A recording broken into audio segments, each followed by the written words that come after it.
P STET, H TET, C TET और R TET और UP TET देने जाने वाले सारे ही एग्जाम में हम बाल विकास तो जरूर देखते हैं, यानी कि चाइल्ड डेवलपमेंट एंड पेडागोगी जरूर देखते हैं। पहले मैंने पहला पार्ट डाल दिया था, अब ये दूसरा पार्ट है।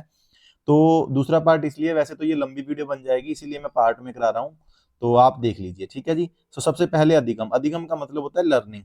लर्निंग और लर्निंग अर्थ, विशेषता, पक्ष, विधियां, प्रकार, परिभाषा, कारक, ये बीएड और सी बीएड के लिए भी बढ़िया रहेगा।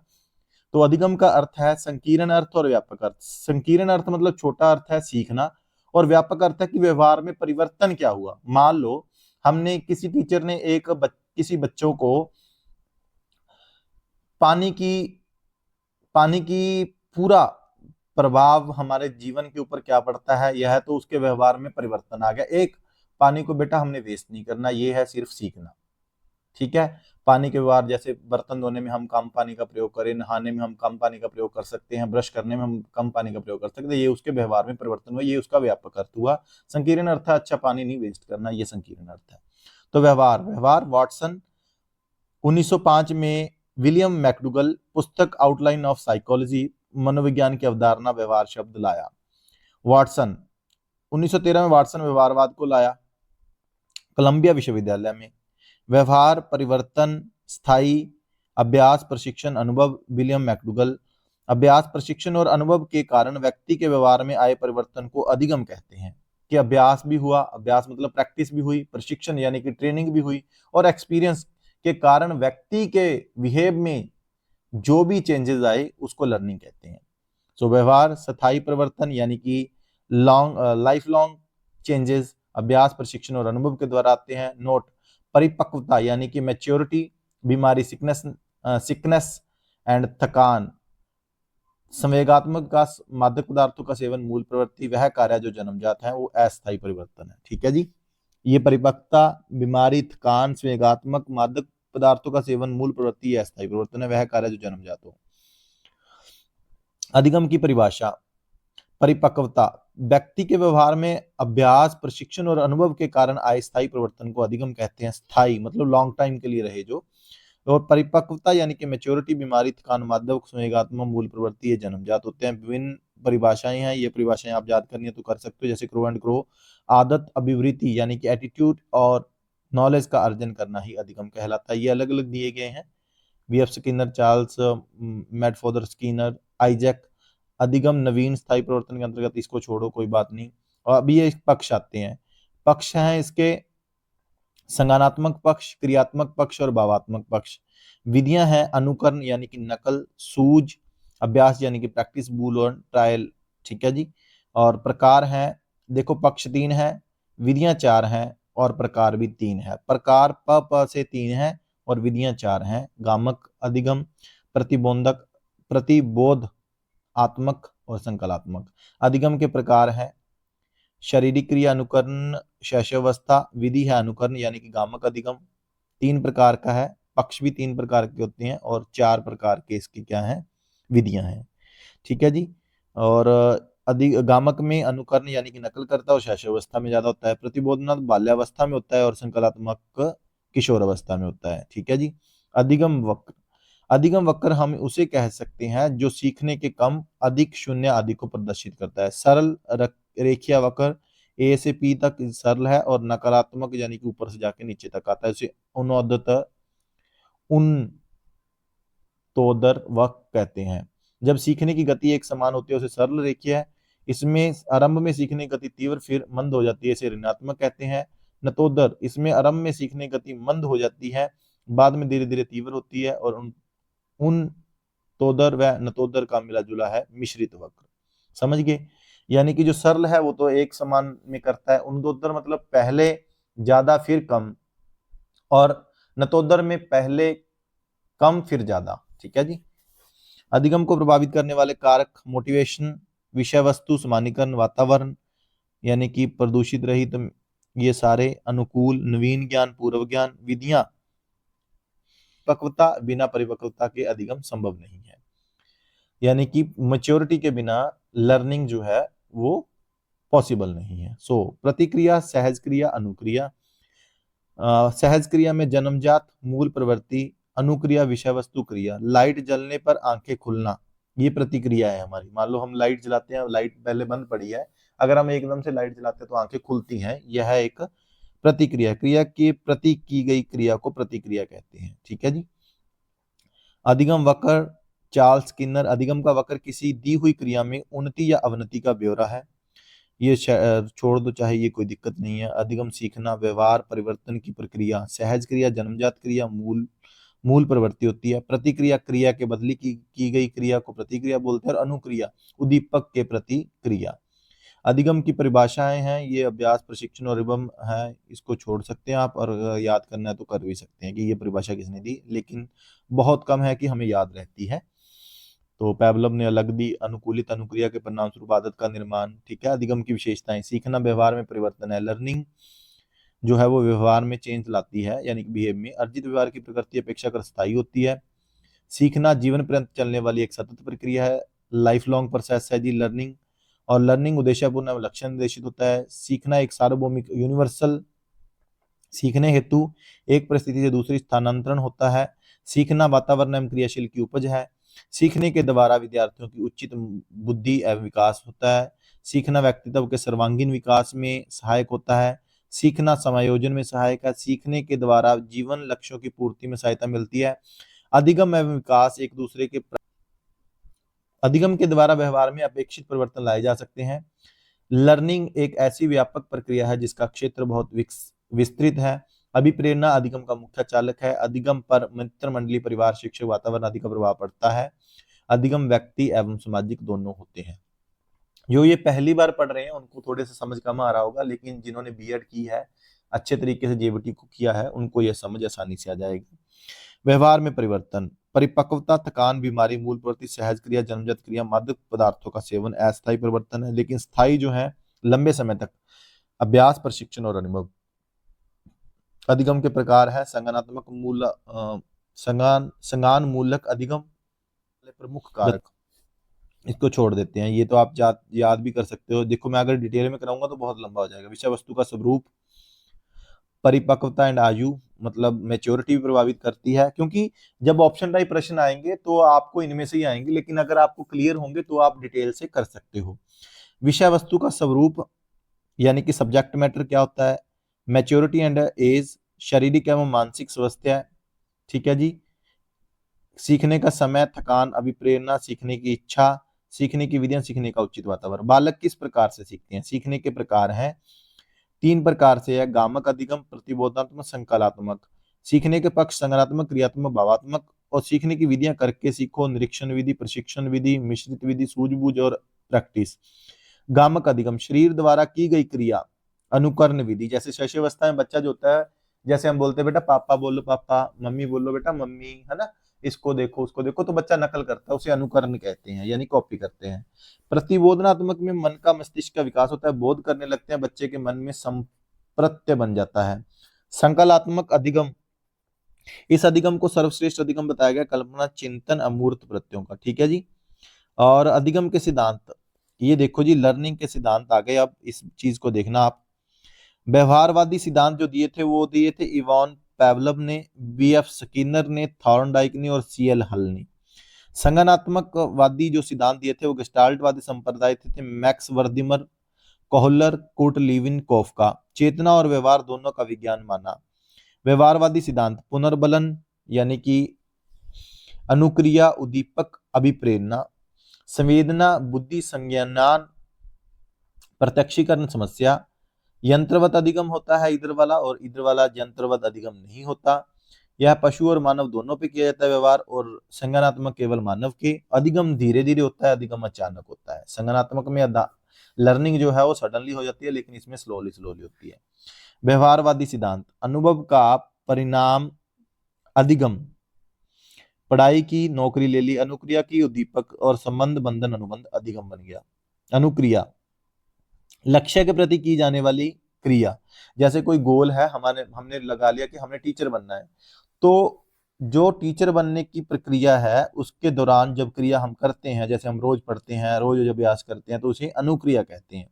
उद्दीपक, वह वातावरण या घटक जिससे प्राणी अनुक्रिया के द्वारा प्राप्त करना चाहता है उद्दीपक कहलाता है। इसमें आगे डिटेल में बताएंगे हम आपको। समस्या समाधान की योग्यता अधिगम, समस्या का समाधान, सूझ, संज्ञान, प्रत्यक्षीकरण, संवेदना, संवेदना त्वचा, जीव, कान, नाक, आंख से करते हैं। नाम, पहचान और व्याख्या करते हैं। अनुबंधन, अनुक्रिया उद्दीपक के बीच संबंध अनुबंध कहलाता है। अधिगम, अनुक्रिया और उद्दीपक के मध्य बनने वाले संबंध को व्यवहारवाद ने अनुबंध कहा है। अधिगम के नियम, अमेरिकी मनोवैज्ञानिक पशु मनोविज्ञान का जनक, प्रथम शैक्षिक मनोवैज्ञानिक, सीखने के सर्वप्रथम नियम जिसने दिए उसे थॉर्नडाइक। थॉर्नडाइक को अब कितने नामों से जाना जाता है? 4 से। कौन कौन से? अमेरिकी मनोवैज्ञानिक, पशु मनोविज्ञान का जनक, प्रथम शैक्षिक मनोविज्ञान, सीखने अधिगम के नियम, लॉ ऑफ लर्निंग। अब आपको इस बात का ख्याल होगा कि थॉर्नडाइक को किस किस नाम से जाना जाता है। नंबर 1 तो एनिमल साइकोलॉजी का जनक कहा जाता है, और प्रथम शैक्षिक मनोविज्ञान कहा जाता है, और सीखने के सर्वप्रथम जिसने नियम दिए, लर्निंग के जिसने सबसे पहले नियम दिए, उसे थॉर्नडाइक कहते हैं। सीखना अधिगम के नाम, लॉ ऑफ लर्निंग। थॉर्नडाइक ने सीखने के 3 मुख्य नियम तथा 5 गौण नियम बताए हैं, जिसमें से मुख्य नियम है law of readiness, law of effect and law of exercise. अब आपको प्रश्न ये आ सकता है कि थॉर्नडाइक ने इनमें से कौन सा मुख्य नियम नहीं दिया? तो 3 दे दिए, चौथे का अलग से दे दिया, तो आपको पता होना चाहिए law of readiness, law of effect और law of exercise. Law of satisfaction इन्होंने दिया है, ठीक है, इन्होंने बाकी नहीं दिए। तो अभ्यास का नियम, अनुक्रिया यानी कि रिस्पॉन्स और उद्दीपक यानी कि स्टिमुलेट। अभ्यास का नियम, उपयोग का नियम, law of use, law of disuse. अनुबंधन मजबूत, अभ्यास का पुनरावृत्ति, अभ्यास की कमी, अनुबंधन, ठीक है जी। प्रभाव का नियम और परिणाम का नियम, संतोष और असंतोष का नियम, ठीक है जी। अनुबंधन मजबूत होते हैं, अनुक्रिया, पुरस्कार, प्रशंसा, ठीक है, ये सारी चीजें। तत्परता का नियम, तैयार रहना। जब हम किसी कार्य को सीखने के लिए तैयार या तत्पर होते हैं तो हमें उसे शीघ्र सीख लेते हैं। अब आप में से है, मान लो कोई बच्चे हमारे स्कूल में हैं, वो पढ़ने का उनका दिल नहीं है, लेकिन आपने उसको खेल में लगाकर उसके मन की बात को समझकर उससे पूछा कि बेटा देखो, उसकी प्रशंसा की कि बेटा आज आपने शर्ट बहुत अच्छी डाली है, बेटा आपने आज शूज बहुत अच्छे से तरीके से, आपके बच्चे आपके टीथ बहुत चमक रहे हैं, तो उससे बच्चा हमारे ऊपर इंटरेस्ट दिखाता है। जब वो सीखने के लिए तैयार है तो सीखना वाकई में, यानी कि इसे कहते हैं तैयार करना। तत्परता का नियम, लॉ ऑफ रेडीनेस। लक्ष्य के प्रति की जाने वाली क्रिया अनुक्रिया होती है। वह वातावरण या घटक जिसे प्राणी अनुक्रिया के द्वारा प्राप्त करना चाहता है उद्दीपक कहलाता है। और अनुबंधन, अनुक्रिया तथा उद्दीपक के मध्य बनने वाले संबंध को अनुबंधन कहते हैं। अब आ गए सीखने के गौण नियम यानी कि सेकेंडरी नियम और सेकेंडरी लॉ ऑफ लर्निंग। इनका महत्व मुख्य नियम या प्राथमिक नियमों से कम है, इसलिए यह गौण नियम है। जो मुख्य है वो 3 है, law of readiness, law of effect और law of exercise. Okay, so गौण नियमों की संख्या 5 है, ठीक है जी। Law of disposition, law of multiple response, law of partial activity और लॉ ऑफ एनालॉजी और लॉ ऑफ एसोसिएटिव शिफ्टिंग। मनोवृत्ति का नियम, बहुक्रिया, आंशिक क्रिया का नाम, अनुपूरकता का नियम और सदस्य का नियम। मनोवृत्ति का नियम, जिस कार्य के प्रति हमारी अभिवृत्ति या मनोवृत्ति रहती है उसी अनुपात में हम सीखते हैं। अनुकूल मनोवृत्ति होने पर बालक शीघ्र सीख लेता है, प्रतिकूल मनोवृत्ति होने पर बालक सीखने में बाधा आती है। इसका कहने का मतलब ये है कि जब भी बच्चों के मन को ये लगे कि मैं सीख सकता हूं तो बच्चा सीख लेगा, और जब बच्चे को ये लगे उसने मनोवृत्ति बना रखी है कि मैं तो सीख नहीं सकता तो वो नहीं सीखेगा। सो बहु अनुक्रिया का नियम, जब कोई नया कार्य करना सीखता है तब हमें उसके प्रति विभिन्न प्रकार की अनुक्रिया करते हैं। इनमें से कुछ अनुक्रियाएं लक्ष्य प्राप्ति में सहायक नहीं होती हैं, उन्हें हम छोड़ देते हैं फिर भूल जाते हैं। अनुक्रिया का चयन, जो लक्ष्य प्राप्ति में सहायक होती हैं उसे ही सीखना है। आंशिक क्रिया का नियम, जब किसी समस्या को छोटे छोटे भागों में विभाजित कर प्रस्तुत किया जाता है और एक एक भाग का समाधान किया जाता है तो बच्चे पूरी समस्या को शीघ्रता एवं सुगमता से समझकर संपूर्ण कार्य में करते हैं। मान लो हमने कोई संख्या दी, 525 संख्या दी, तो बेटे को बोला कि पहले 5 को देखो बेटा, फिर 2 को देखो, इनके सैकड़ा इकाई दहाई को देखो, यानी कि उन्हें डिवाइड कर दिया, ठीक है। 5 बेटा 25, पहले 25 को लिखो फिर आगे 5 लिखो, ये चीजें हैं, बच्चा आसानी से सीखता है। आंशिक क्रिया का नियम बोलते हैं उसे। और बहु अनुक्रिया नियम आपने समझ लिया, मनोवृत्ति का समझ लिया कि जब बच्चा करने के लिए तैयार होता है तो बहु अनुक्रिया जब कोई नया कार्य, और आंशिक क्रिया का मतलब छोटे छोटे भागों में। अनुरूपता का नियम, जब व्यक्ति के सामने कोई नई समस्या ऑटोमेटिकली आती है तो वह अपने पूर्व के अनुभवों और प्रयत्नों का स्मरण करता है और उसे तुलना करता है कि उसके अनुसार क्रिया कर समस्या का समाधान खोजने का प्रयत्न करता है। मान लो बच्चे के सामने हमने प्रश्न डाल दिया कि बेटा मान लो कल पानी खत्म हो जाता है तो हमारे जीवन में क्या क्या तब्दीली आएगी, क्या क्या बदलाव आएंगे। तो अचानक से प्रश्न बना और बच्चा देखते हैं उसके क्या सवाल देता है या उत्तर देता है, तो तब हम उसे समझ सकते हैं। इसे अनुरूपता का नियम कहते हैं, संबंधित परिवर्तन का नियम। इस नियम को साहचर्य परिवर्तन का नियम भी कहते हैं। इसके अनुसार कोई भी अनुक्रिया जिसे करने की क्षमता व्यक्ति में होती है उसे एक नए उद्दीपन के द्वारा भी उत्पन्न किया जा सकता है। इस क्रिया का स्वरूप वही करता है जो परिस्थिति में परिवर्तन होता है। अधिगम के प्रमुख सिद्धांत, व्यवहारवादियों के सिद्धांत। देखो सबसे पहले तो आपने ये चीजें देखनी है कि प्रयत्न एवं भूल का सिद्धांत, यानी कि ट्रायल एंड कोशिश को क्या हम कहते हैं, ट्राई ट्राई मेथड, ठीक है। थॉर्नडाइक। शास्त्रीय परंपरागत का सिद्धांत पैवलव। क्रिया प्रस्तुत का सिद्धांत।